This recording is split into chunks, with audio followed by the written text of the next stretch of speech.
After 15 years in tech, moving from a software engineer to a CTO, here is the reality most senior engineers do not hear clearly. At some point, technical excellence stops being your leverage. Judgment becomes your job. Many strong developers stall just below leadership, not because they lack skill, but because they continue solving the wrong class of problems. Let's talk about what I call the senior engineer trap. If you are senior enough, this will sound familiar to you. You understand the system end to end. You are on the escalation path. When production breaks, you are still the person everyone calls. However, when strategy discussions happen, you are informed but not involved. Execution is respected, direction is promoted. Now, here is the uncomfortable truth.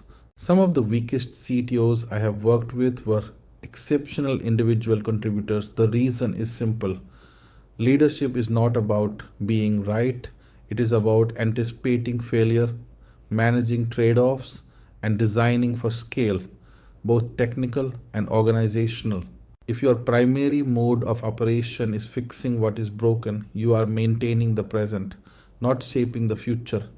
The real mindset shift is straightforward, but it is not easy. Stop optimizing solution. Start identifying constraints. A senior mindset says production is down, I will fix it. A leadership mindset says given our growth rate, this system will fail predictably within the next few months. A senior mindset says this code needs refactoring. A leadership mindset says this boundary is slowing multiple teams and reducing delivery speed.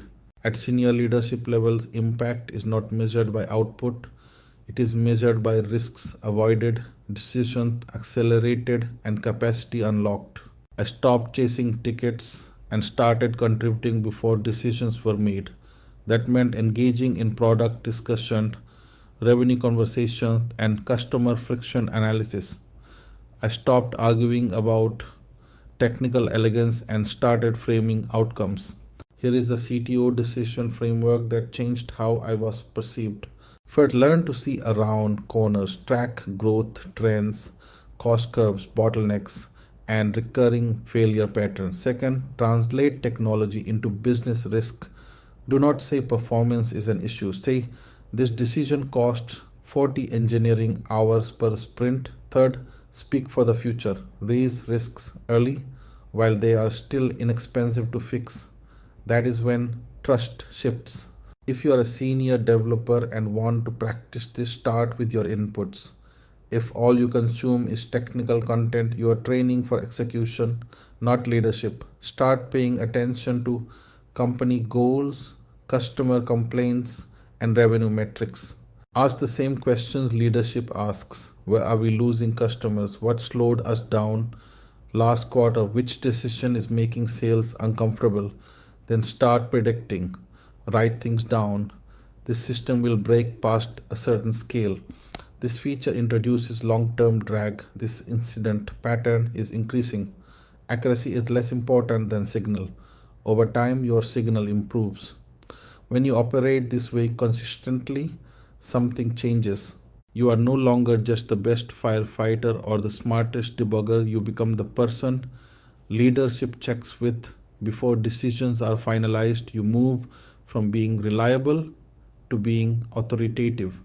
I knew this shift had happened for me the day my CTO said, we will not approve this until you weigh in. At that moment, I was no longer operating as a senior engineer. I was operating like a CTO.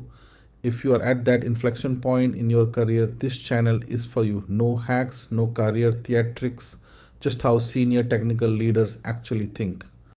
Like, subscribe and start solving tomorrow's problems today.